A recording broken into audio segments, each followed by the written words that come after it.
GameSir has been killing it lately with their controller releases in every price segment. We got the Cyclone 2 for the mid-range gamers, the G7 Pro for the gamers with deeper pockets, and the Nova Lite for budget gamers. And now, we have a sequel to the budget controller, the Nova 2 Lite.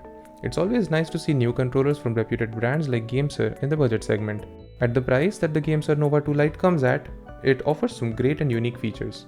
Let's have a look. First, let's talk about the packaging and the unboxing.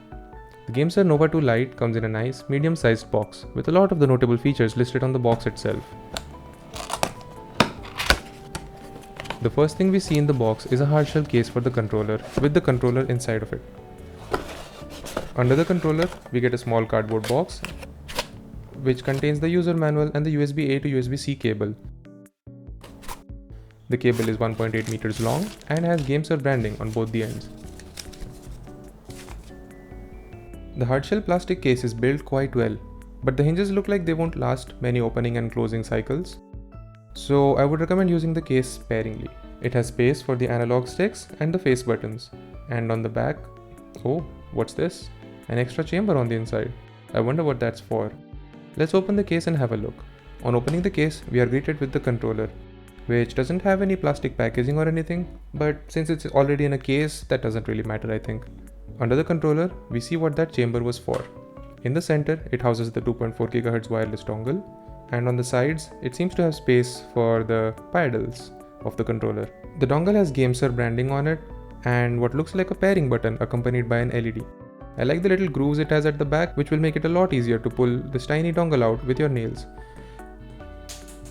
I list out the specs of the controller on the screen right now. I've taken these specs from the GameSir website and their Amazon listing. The Nova 2 Lite sports a clean look. It has a standard Xbox controller size and Xbox style grips. It comes in two colorways, the midnight grey colorway, which I have here, and the luminous white colorway. The white colorway seems to feature a white shell with a grey D-pad and thumbsticks.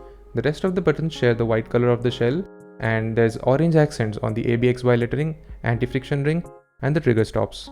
I think it looks pretty good, in the renders at least. The grey variant looks especially pretty to me because of the sharp contrast of the orange highlights on the grey and black controller. The top shell is a dark grey color and the bottom shell is black. This gives it a nice shadow look that I really like. All the buttons, sticks, D-pad and shoulder buttons are black. The midnight grey variant also has the orange accents, which you can see here.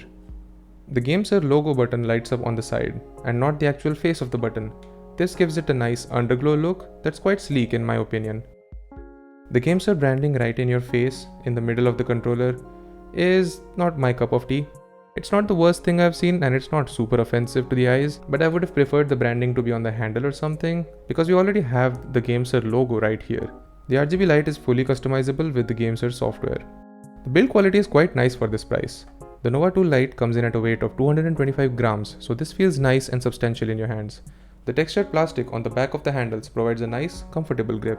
I would have preferred to see rubberized grips, but at this price point, I think this is acceptable. It's not bad at all, and it doesn't slip from your hands at all, even when you squeeze it really hard.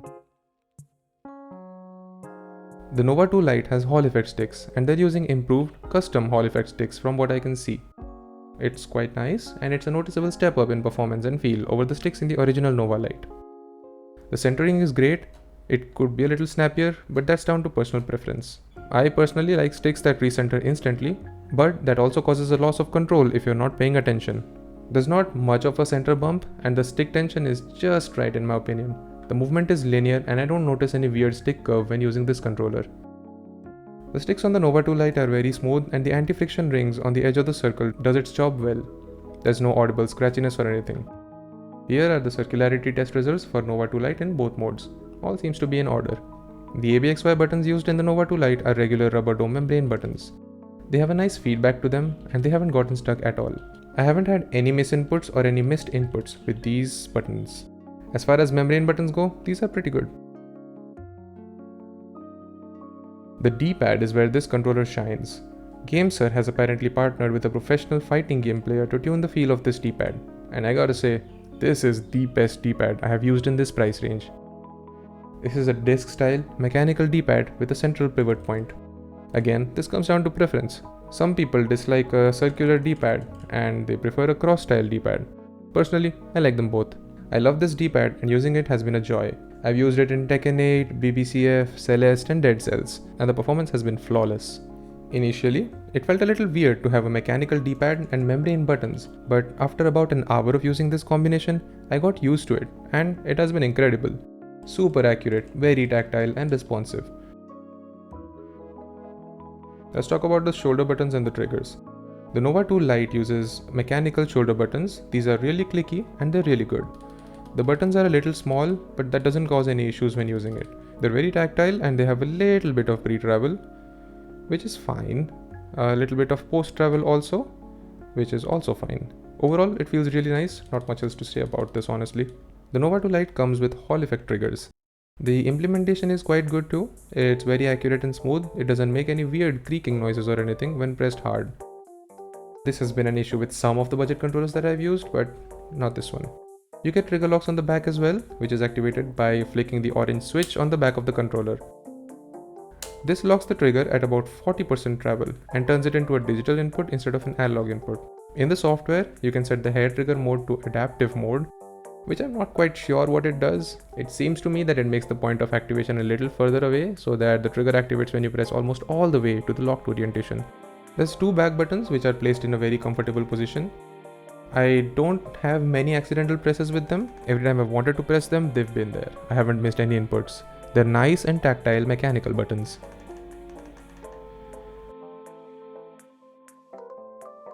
The Nova 2 Lite is compatible with GameSir's Super Nova dock, which is sold separately. Since I don't have it with me, I can't really comment about any of the features that this comes with.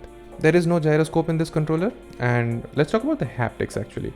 The Nova 2 Lite has two rumble motors, which make up an asymmetric vibration system, a heavy low frequency rumbler in the left handle and a lighter high frequency rumbler in the right handle, which makes for a nice, detailed haptic experience when gaming.